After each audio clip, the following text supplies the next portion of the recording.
Book lovers, book buyers, book enthusiasts, welcome to Trisha by the Book. My name is Trisha, and today we're gonna play Book Bingo. I found this Book Bingo somewhere on the internet, and I immediately wanted to play it. And of course, I wanted to film it and I wanted to share that with you. I'm just gonna do a flashback, do a recap of all the books that I've read that probably could fall under this bingo and see if I can complete this bingo successfully or not. Let's get on to it. First prompt in the bookish bingo is read a book in one sitting. There are quite a lot of books that I've read in one sitting, especially thriller ones, but I think the most recent one that I read was The Divorce by Frida McFadden. I've said it a gazillion times, Frida McFadden books are meant to be read in one sitting. They're popcorn thrillers. It's fast-paced enough and it has like 3 to 400 pages. You can easily just spend one entire weekend or a holiday and finish this book. This is a suburban thriller. It revolves around Naomi, this suburban housewife. She has the perfect life and she realizes one day out of nowhere her husband asks for divorce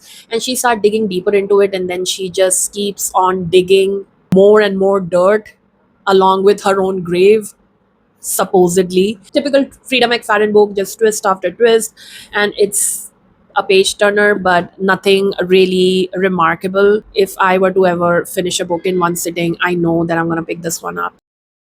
Okay, next one. DNF'd a popular book. I've shared this way too many times. I DNF'd Once Upon a Broken Heart by Stephanie Garber. I posted a video of 5-star reviews of my worst book, so check that out. You will know exactly why I DNF'd it. I read pretty big chunk of it and then I just could not. Okay, the next one is loved a side character more than the main. I feel like if you watch my videos, you already know what these bingos are. Why don't you play along with me? I'll give you 3 seconds. Guess which book I'm gonna talk about.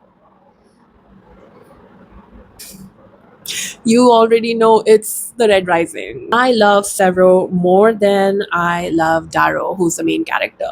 I always love an underdog. Even though Darrow is an underdog, I feel like Severo, there's something about him. There's something about him being wolf-like, not taking a shower, being very clever. He's someone who's gonna pounce on you out of nowhere. If you are like blinded by friendship, like that kind of friendship, I just love those characters, and Severo is that character. I just love how raw he is. He's just a very interesting character, and I think Pierce Brown did this character so much justice, from how he was when he was a boy to getting into this Hunger Game-ish kind of a competition, and then going hand in hand with Darrow taking the entire world to its knees. I hate that Severo doesn't have his own chapters because I would love to read his thoughts. Fourth one is guess the plot twist correctly. This is a really interesting murder mystery thriller detective book that I read. As soon as that character was introduced, I knew immediately that he was the culprit. But I just was so engrossed in the story that I wanted to finish it till the end, and I was so glad my ego was massaged and satisfied so well that that exact person was the killer, and it is the Executioner by Chris Carter. This is the second book in the Robert Hunter series. I really love this series. This is a 13-part series, guys, and I read the first 2 books. I have 4 books. I have yet to read 2 of those. Guys, the deaths were so gory. I have never read kills like these. Each of the books are all about serial killers, and I just love this entire book. I don't know when I'm going to finish the entire 13-part series because I just adore it. Even though I had a hunch of who the killer was, I just kept on reading because it was just very interesting. Okay, last in the first row, then we're gonna complete the entire first row. Stayed up way too late reading a book that I stayed up too late reading, but I hated it. I don't have a physical copy of that book. It's Icebreaker. That one too is in my worst reads, like 5-star reviews of my worst reads video. Go check that out, and I will explain in this video why I stayed up late to read that. I hated that book. I gave it 1 star. I didn't like that book at all. I was really looking forward to read another book the next day, so I stayed up the entire night hoping that something happens, because Icebreaker was a very fast read. It wasn't a slow burn romance. Things are happening that. So it wasn't like it was boring me, but I just wanted it to end. So I stayed up late, I don't know, that till 3 a.m. at least I know of, and I had that book on my Kindle and I was just rushing through chapters like my life depended on it. And when I came to almost at the end of the book. I was so disappointed. I hated it more because I spent the entire night reading it. I would have rather slept for additional 2 hours. So I have completed row one of the bookish bingo. Let's move to row two. Read a book because of the cover. Okay, this one is an oldie, maybe 2020-ish. If I were to choose a book that I knew nothing about and I just saw the cover and thought it was pretty and bought it, the last time I did was with Mad Honey, and I went about and bought a hard copy because I thought this was so beautiful. Had really mixed feelings about this book. I don't know what I rated it, I can't remember. I thought it was very YA kind of a story, and there was a huge section of pages where the main character, the mother, she just keeps on rambling about beekeeping and making honey. I get it. It's mad honey, but there were mad talks about honey. That's about it. I have never since then bought one book because of the cover. I always check the Goodreads rating because the B talk, I didn't like it. Second one on road to is highlighted or annotated a book. I never have and never will highlight a book ever. No, that's never gonna happen. I have slowly started annotating books, and the last book that I, in my opinion, heavily annotated was My Friends by Frederick Backman. You can see the annotations that I did. I know a lot of people do annotations. I see reels, they look really beautiful. And usually they do one color for each characters. I don't do it that way. I feel like if I annotate something way too much, then everything is important and that's like just reread the book already. I have been like that with my academic books as well. So I only highlight stuff that I think I would want to come back to, like a nice quote or paragraph that just makes me feel for that character, like something groundbreaking. That's what I annotate, and I usually don't annotate a lot. But a book like Frederick Backman's, you've got to annotate something here. Read a book outside of your favorite genre. I have read many books outside my favorite genre because everything is kind of my genre. If I were to say my favorite genre, it used to be thriller. I think it's semi still is thriller, but I really like fantasy as well. But then I like horror as well. So I read Pachinko by Min Jin Lee. I enjoyed reading this once. Will I ever come back and reread this like I would my favorite fantasy books? No. I like the story of Sunja, and how she, from a young girl, grew up to be a grandmother and how defied social classes, hardships, everything. It was very heartfelt to read her story, her family stories through generations, but that's not my cup of tea. Did I heavily enjoy reading it? Maybe not. Did I enjoy reading about their stories? Sure. Will I read it again? No. And will I read other contemporary fiction, family saga, things like that? Yes, absolutely. I still want to challenge myself. I don't want to restrain myself to any genre. Hopefully, in the future, I get to read more genres. All right, next, forgot a character's name mid book. All the books in the Strange series, Strange House, Strange Pictures, Strange Building by Uketsu. I'm sorry, I have forgotten every single character's name in the middle, and right now I can't even recall one. And I think it's only because I'm not used to hearing a lot of Japanese names. That's about it. Nothing personal. Not that these characters were interchangeable or I was confusing them with another. No, it's just I'm not used to the last names and things like that. Cried over a fictional character. I don't have a physical book with me, but A Song of Achilles by Madeline Miller. Oh my god, I bawled my eyes out, not for Achilles, but for Patroclus. When I read that book, oh, it broke me. It broke me. First of all, the writing was so melodic. It was about Achilles and how Achilles and Patroclus came into being really great friends since childhood, and how they were as kids, and how their bond begins to become stronger and stronger day by day, and how then this Trojan War came into picture, and so their journey through it, the waiting, the longing, the war, the fighting, and then ultimately at the end, when we all know, surprise, surprise, Achilles dies, he gets shot onto his Achilles heel. Once that happens, it's also about the afterlife and what Patroclus thinks, what Achilles thinks, and how their bond is so strong. And I don't want to spoil anything, but it was just so, I was so hurt. I was not expecting for this book to have this choke hold on me. As soon as I read the last page, I had tears in my eyes and I was just like, what do I do now? What do I do after I read this book? I'm so sad. So yeah, that book made me cry. Bought a book, you didn't read it yet. There are a lot of books that I haven't read yet that's on my TBR and I'm gonna read them at some point. But there's this one book which is thick and it's a bit intimidating as well. And I have really high hopes for it. And it's The Stand by Stephen King. I know I'm going to read this book, but I want to have an opportune moment to read this book and I can't find it. So yeah, I bought this probably last year and I haven't yet read it. Reread a favorite book. It's Dune Messiah, Frankie Herbert. There's something about this book that I really like. This is one book where politics takes over, and Paul Atreides seem to have been losing his power or his sense of control, even though he's the emperor. He's won it. He's been ruling for 12 years since the first book ended. It's not even that the power is slipping away from it, it's the fact that he's aware of it and he's okay with it. Like, he knows exactly what's happening because, of course, he can see the future, he can see everything that's happening. But there are plans after plans, like, to bring him down. But what happens when the Messiah already knows? And then there are really drastic things that happens in this book, and it's a short one. So I like everything about this book, and I'm really excited for the movie to come out. Free space, yes. Recommended a book to someone. I have recommended Red Rising to everyone, so I've already shown that book, so I'm not gonna go there. But Never Lie by Frida McFadden, I have recommended this to everyone who asks me, hey, you've read a lot of Frida McFadden books. Which one is the best one that you'd recommend? Read this, then read The Housemaid, and then you are good. This is a peak level thriller writing that Frida could come up with.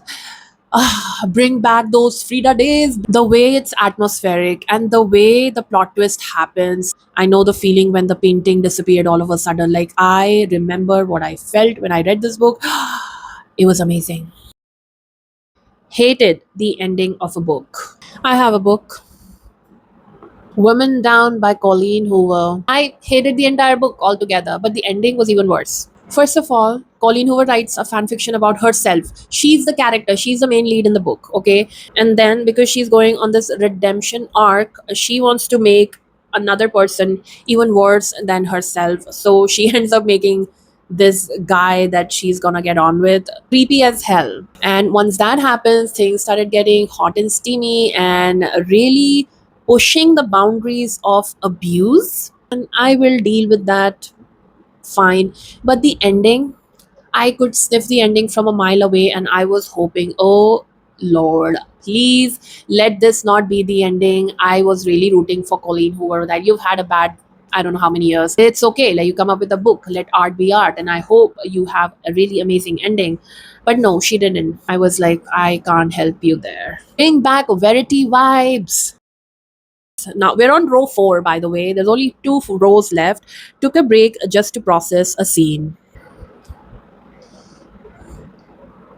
Code of Mist and Fury by Sarah J. Maas. Yes, I am talking about some of the spiciness that was happening in this book. I had to pause and I had to wonder, Farah and Rhysand, what are you up to? In Code of Wings and Ruin as well, there is this specific battle scene where certain someone enters, and I was just like, pause, what just happened? And I was really soaking in the experience. I felt like I was in that war. I was just rooting for them so much. And when that scene happened, I literally did pause and I was thinking, wow, we're gonna win this.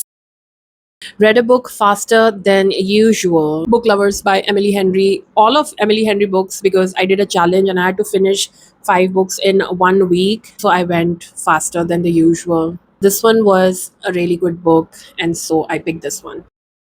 Imagine yourself in the story. Yesteryear by Carol Claire Burke. I don't have the life that this lady Natalie has in Yesteryear. Things that happen, I try to put myself in her life, into her shoes. And that was crazy. Natalie's an influencer. She is the Nora Smith of Instagram. She lives in this ranch with her husband and her 6 kids. And she is really religious. She's a devoted Christian. Like, that's her personality. That's what she wants to be on social media, and that's how she earns a living as well. Somehow she ends up going back in time into the 1800s. You could see her struggle, you could read her thoughts. So I did try to put myself into her shoes, and I was like, yeah, I don't know if I could do that. Judged a book too quickly. The Trial by Franz Kafka. I judged this book too quickly. Joseph K. He was accused of something that he doesn't even know about. No one was telling him anything. And it was killing me. I was getting frustrated. A person who loves thriller books and who wants to know every single thing, I thought, okay, maybe in chapter 2, they're going to tell what he did. Maybe in chapter 3, you're going to tell what he did. And then I was just getting frustrated so much. I thought, should I DNF it? But I'm like, it's Kafka. It has to be deliberate. So I thought, okay, you know what? Let me just give it time and let me just read it, and let me just immerse myself into this story. So little by little, as I was observing Joseph K's daily activities, like things that he was doing, he was not a model citizen. He was accused of this thing that he doesn't even know, and his ass is on the line, and all he wants to do is flirt with girls, like do the worst. Then I was like, okay, maybe towards the end I will get to know what happens, but spoiler, I never get to know what happens, but the ending was so bizarre. It went straight through my heart and through my mind, and then I completely forgot about everything. I apologize, Sir Kafka. I maybe in the first 50 page, I was completely going to DNF this book, but I'm so glad that I finished it. What a masterpiece. Okay, changed your opinion halfway through. It's Endless Nights by Agatha Christie. When I was reading this book, I was like, I'm never reading this book again. This is not your typical Agatha Christie book. This is so different. This has nothing to do with a murder mystery. Where is Hercule Poirot? And I was just so pissed off. I was like, you know what? Keep on reading, Trisha. There will be a murder. There's something's gonna happen. The detective's gonna come up. And that doesn't happen. And then I was like, you know what? Let me just keep on reading, because there was something atmospheric about this book. Like, there was a dark shade looming over me, and I just kept on reading. I'm so glad I kept on reading. This book has become one of my top 10 Agatha Christie books of all time, because this is so different and it's so gothic and it's so dark. One of Agatha Christie's best works. And I'm not going to tell you a story. Just go on, read this book by Agatha Christie, and you'll just love it. Thought about a book all day. I'm gonna go with one of my recent reads. It's Dixie Jones and the Six by Taylor Jenkins Reid. Boy, it surprised me so much. This entire book is about Daisy and the Six, and I'm forgetting the name of the lead singer. How Daisy's life is molded as a child, as she grew up, joins the band and everything, and how the Six, their band, comes into being. There's so many real life situations that happens when you're a famous band member. You get into drug addiction, you have a family, you have extramarital affairs and all of those things. But the way it was spun with the lyrics of the music of the band, it was so beautiful. And I was so surprised to see that Taylor Jenkins Reid came up with these bangers like Atmosphere, it's about space, and then Seven Husbands of Evelyn Hugo, that's more about Hollywood vibe. And then this book was all about music, all about band and music. When it finished, I was just thinking about this for 2 days straight, and then I realized there is a series on Prime, and then I went watched it. Started a book and didn't finish it. A Little Life by Hanya Yanagihara. I've tried to read this book 3 times. I read more than 50 pages of this book, and I knew where this book is going. This year, at least, I'm in such a happy mood that I don't want to spoil my mood by reading this and crying over this book. Probably I'll do a video of books that made me cry, and I'm going to read this for that book. The books that I know are going to make me feel something, I am a little afraid to read them, and I keep them for some time, and then I read them at the right mood and at the right moment. So, yeah, this is a book that I've tried and attempted to read 3 times, but I've never finished it and gone beyond maybe 100 pages. Love the writing style instantly. It's Bury Our Bones in the Midnight Soil by V.E. Schwab. It was really poetic, it was wonderful, and there were things that were explained about littlest of little things. Kiss in the Rain, I can never forget. It's amazing. Google something from a book. I don't have a specific book for that. I keep on Googling some words here and there. Wanted to live in a book's world. Since I was a child to now being a grown ass adult, I only want to live in one world, and that's Harry Potter world. I, just like a million of other millennials, were waiting, holding their breath for a letter from Hogwarts, and that never came into being because it was a fictional world. But I don't think I ever wanted to be Hermione. I'm not smart like her. I could be Ron, probably Harry, but Harry had too many things going on for him. I could be Cho Chang, I guess, romancing Robert Pattinson. Harry Potter world, that's all I want to live in. Okay, this was so much fun to go through each and every book, go through my memory lane of book reading and complete the bookish bingo. And I discovered some books that I completely forgot about, and that's a good way to recap things. What do you think? Drop down in the comments below if there's any book that you read which relates to any one of these bookish bingo. If it's all, amazing. If it's even one of them, that's great too, because that's where the reading journey starts. Thank you so much for watching the video. Please like, share, and subscribe, and I shall see you soon.